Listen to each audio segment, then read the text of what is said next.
Joko. Iya.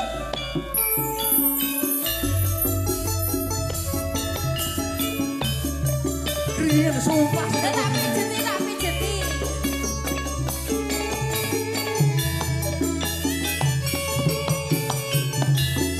Galo, galo, galo.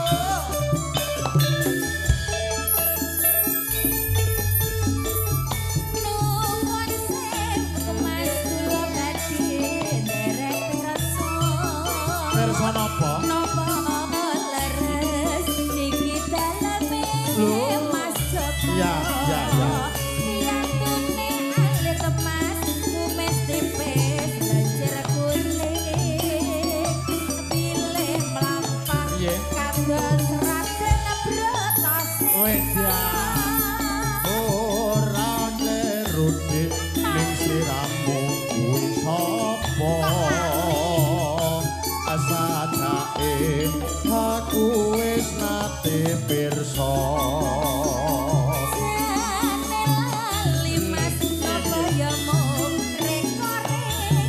Sumpah lali.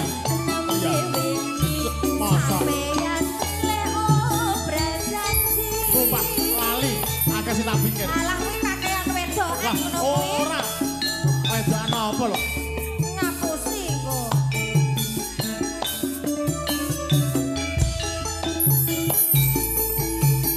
Aja dadi ati Dek, aku pancen lali ning sliramu katon siji.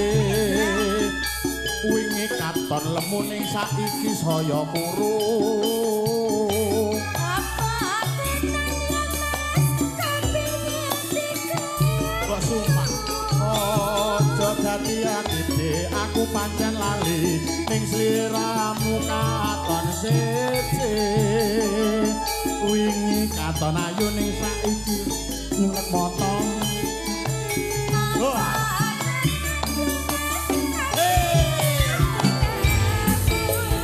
Gandrung lu.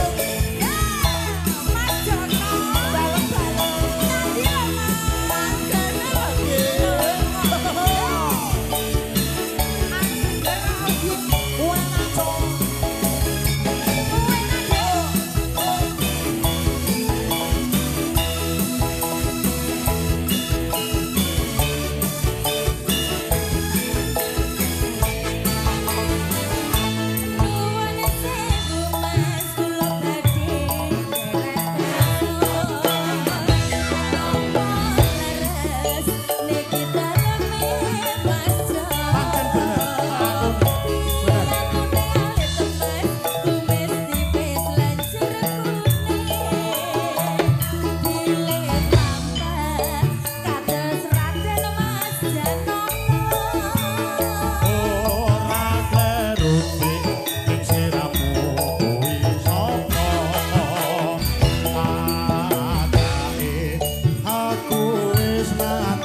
Aja dadi